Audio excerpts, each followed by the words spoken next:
Okay, so here we go with my issue number 1 review of Tomb Raider, which, when I found out they were doing a Tomb Raider comic book, I added that to my pull list right away because Tomb Raider was one of my favorite games of last year. It was so much fun, I really enjoyed it, and I'm actually really considering getting the PS4 graphical update version. I believe they just added like one more tombs, which kind of sucks. But still, I'm definitely interested in it because it was such a good game. This is a lot like Halo Escalation is. It's, partnered with Square Enix and Crystal Dynamics. So it's going to be good because the people who wrote it kind of... I'm not saying they're writing it, but, they kind of have, like, an idea, a guideline of what's going on. As you can see, the writer and the artist, Gal Simon and Nicholas Daniel Zilma. Sorry if I pronounced that wrong, but you're not going to watch this anyway because I doubt it. But for everybody else, if I pronounce that wrong, well, it happens. I'm not good with names. But Survivor's Guild. I believe this is the name of the first arc. It's not actually Tomb Raider Survivor's Guild. That would be a weird comic book series name. But let me try and not get any glare. Just the cover itself looks freaking amazing, in my opinion.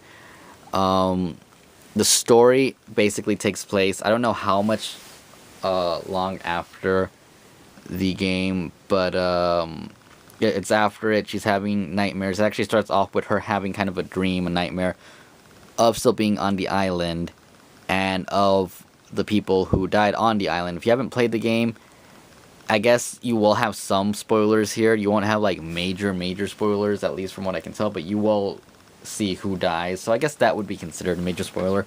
But, yeah, she has nightmares and stuff. As you can see, like, here's a scene of her running from the crazy, people who inhabit the island, the people and stuff, her jumping off into the waterfall and stuff, and then things get even crazier with these guys here. I don't want to show too much of that, especially if you haven't played the game, which I highly recommend.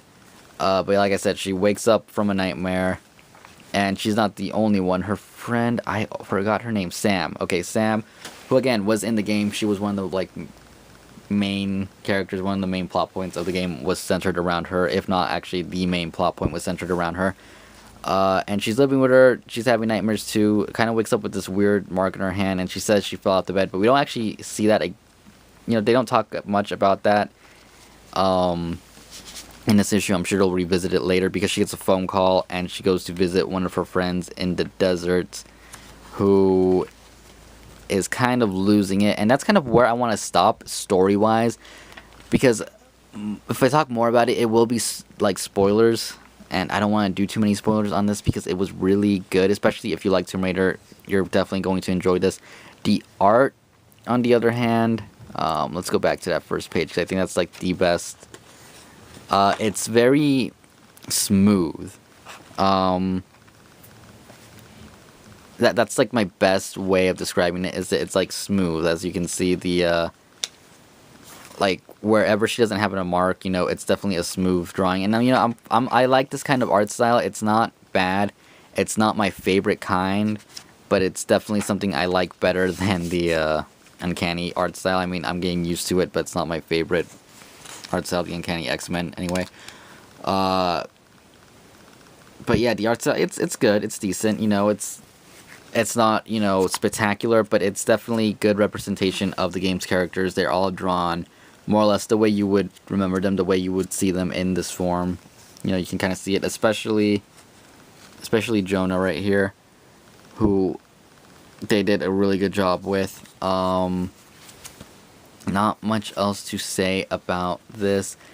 It seems like something from the island is still kind of going on with everybody who survived. At least that's kind of the sense I'm getting from it, from the story. So I think it will still tie into the island they were stuck on. Some crazy things going on with treasures and stuff.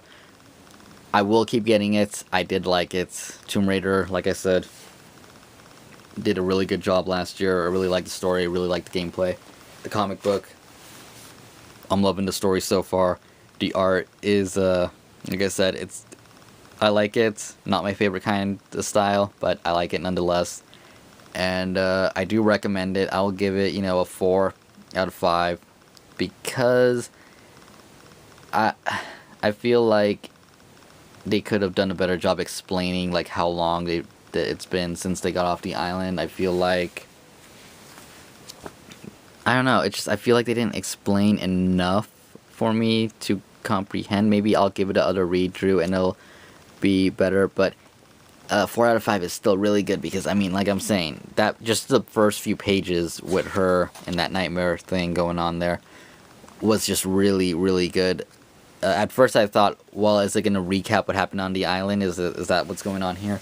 Are they gonna retell the freaking game? No, it's a continuation. I really enjoyed that part of it, and yeah, it's good. I recommend it. Get it if you like Tomb Raider. If you want to jump onto Tomb Raider, like if it's your first time thinking on like the video games and all that, I would say play the remake first if you can. Don't go into the comic book because it kind of will spoil a little bit of what's going on in the actual story of the video game. So my recommendation is to play the Tomb Raider game that came out from Square Enix last year for the PS3, Xbox 360, and which is now available for the Xbox One and PS4. I definitely recommend playing that game, and if you like it, continuing to get this. Obviously, the game costs way more money than the comic book does, but it was a good game. If you like the Uncharted series, you'll probably like the Tomb Raider series. And, yeah, not really much else to say. Good comic book. Story kind of shrouded in mystery. That's why I don't want to talk too much about it. Don't want to spoil it because I don't like spoiling things for you guys. But if you have any questions, go ahead, leave them in the comics. Go ahead and leave them in the comments, and I will try to answer them for you. Yeah, and don't forget, to hit the like button and subscribe if you want, and all that cool stuff. And yeah, thanks for watching, and have a great rest of your day, week, whatever time it is you are watching this. And I will see you next time. Goodbye.